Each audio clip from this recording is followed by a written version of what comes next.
La force opérationnelle conjointe de sécurité a procédé à une évaluation sommaire du 37e sommet et de la 44e session ordinaire du Conseil exécutif de l'Union africaine.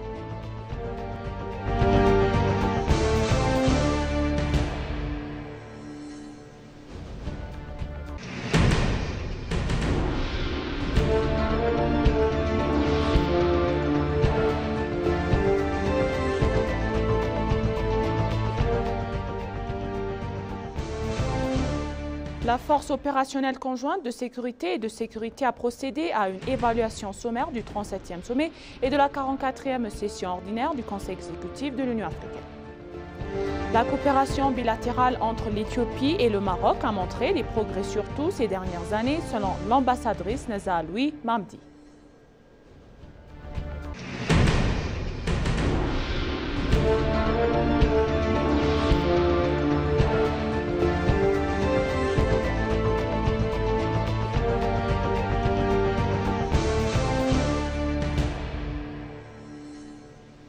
Bienvenue chers téléspectateurs, c'est Moïda Garamo avec le journal du mercredi 21 février 2024. Restez avec nous.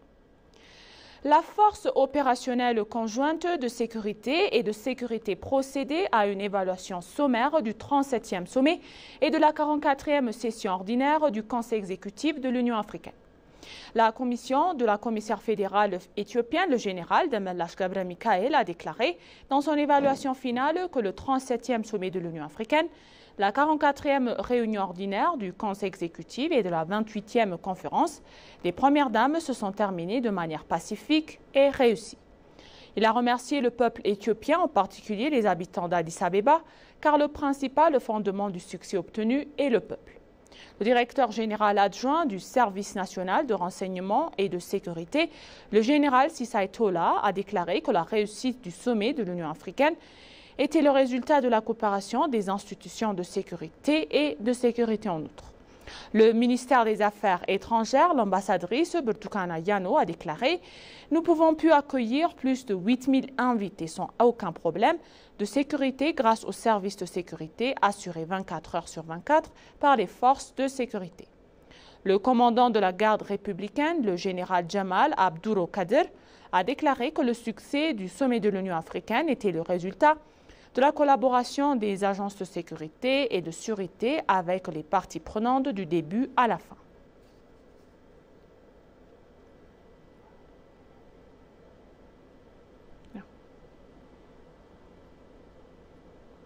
Le ministre des Finances, M. Ahmed Shidé, a eu une discussion avec le secrétaire d'État adjointe aux affaires africaines du département d'État africain, l'ambassadrice Molifé et l'envoyé spécial pour la Corne de l'Afrique, l'ambassadeur Mike Hammer.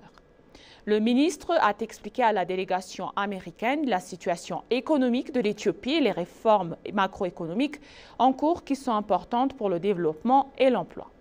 Les informations obtenues du ministère indiquent que les deux parties ont eu des discussions constructives sur les réformes économiques et l'aide humanitaire en Éthiopie après le conflit ainsi que le collecte du soutien du FMI et de la Banque mondiale.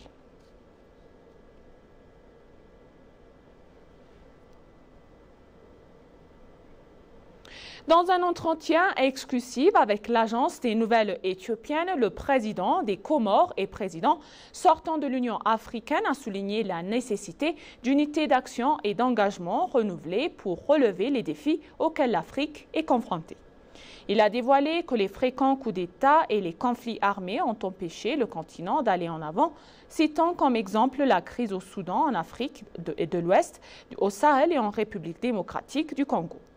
Le président Assoumani a voté et noté qu'il a relevé un certain nombre de défis au cours de son mandat à la tête de l'Union africaine. Selon lui, le problème de la paix et de la sécurité, le problème du changement climatique, la crise alimentaire et l'économie bleue sont parmi les défis. Le président a souligné que la principale priorité de l'Union africaine est de parvenir à l'industrialisation, reconnaissant l'importance de travailler avec les organisations telles que le G20 afin qu'elles puissent investir en Afrique et transformer et produire des biens en Afrique.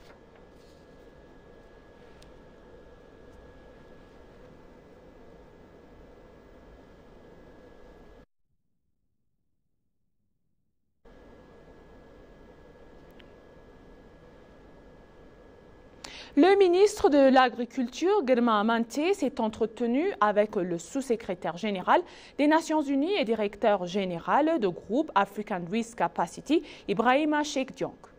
Au cours de la discussion, le ministre de l'Agriculture, Girma Amanté, a déclaré que le ministère de l'Agriculture avait apporté une grande contribution pour amener l'Éthiopie à devenir membre de l'ARC et à franchir la prochaine étape, ainsi qu'en travaillant avec d'autres ministères et institutions compétents.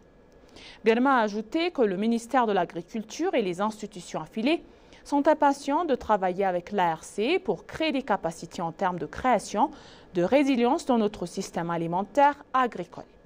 Ibrahima Cheikh Diong, pour sa part, a expliqué que l'Éthiopie a organisé avec succès un événement complet sur l'agriculture qui intègre l'Afrique des pays. En outre, le directeur général a noté que l'Éthiopie possède une expérience considérable en matière de renforcement de la résilience et que, par conséquent, le groupe ARC cherche à faire bénéficier le reste de l'Afrique de cette expérience en basant la solution africaine sur les problèmes africains.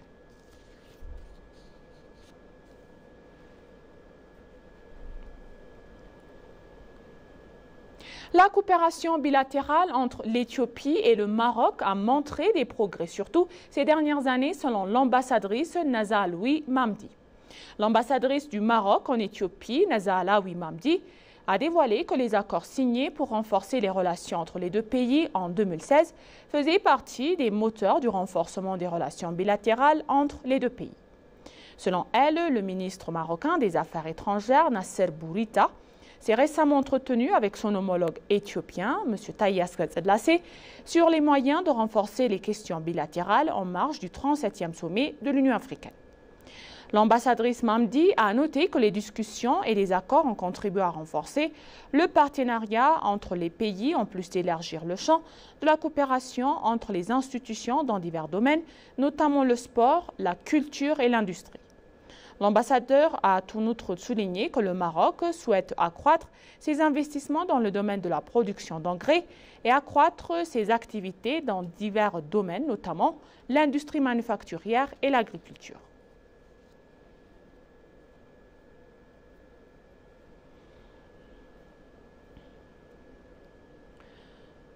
Les journalistes internationaux qui ont participé au 37e sommet de l'Union africaine ont déclaré que les médias africains devraient couvrir les questions qui produisent en Afrique.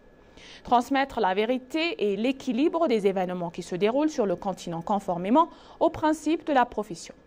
Le journaliste sud-africain de la SABC, Michael Moboué, affirme que l'Afrique a besoin de médias qui puissent être sa propre voix, notant que la plupart des histoires et des idées africaines ont été décrites et documentées par des Européens.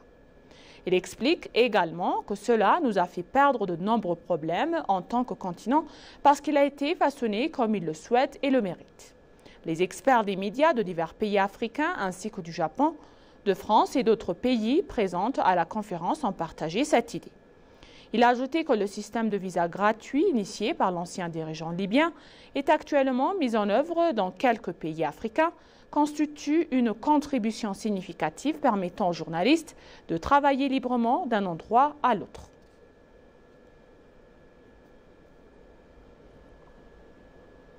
L'Éthiopie donc est un bon exemple en Afrique où de grands progrès ont été constatés en matière de plantation d'arbres, a déclaré la directrice exécutive du programme des Nations Unies pour l'environnement, Inger Andersen.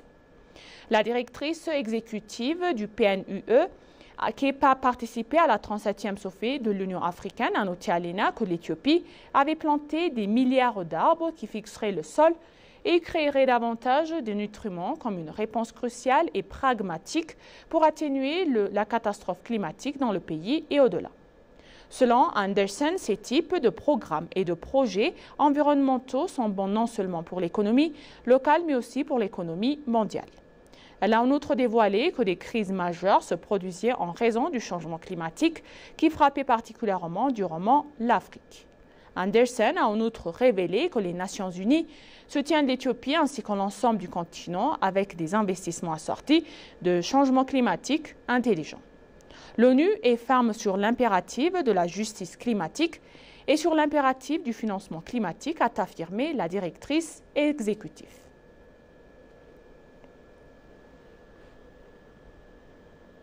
Et pour conclure le journal, l'ancien nouveau partenariat pour le développement de l'Afrique, l'actuelle Agence africaine de développement est une institution continentale qui soutient les pays dans les domaines du développement du continent. Nardos Bakalep, PDG de l'agence, a noté à l'ENA que les catastrophes naturelles est causée par l'homme sur le continent qui exerce une pression négative sur les Africains et les empêche de sortir de la pauvreté. Selon elle, il est nécessaire de développer un système qui permettra à l'Afrique de développer des ressources humaines et naturelles afin que les Africains puissent bénéficier du développement universel. Elle a souligné que les pays africains doivent travailler à la construction d'infrastructures basées sur la population continentale croissante en fournissant une éducation et une formation complète. Et maintenant, chers téléspectateurs, je vous rappelle les titres principaux. La force opérationnelle conjointe de sécurité a procédé à une évaluation sommaire du 37e sommet de la 44e session ordinaire du Conseil exécutif de l'Union africaine. La coopération bilatérale entre l'Éthiopie et le Maroc a montré des progrès surtout ces dernières années, selon l'ambassadrice Zahaloui Mamdi.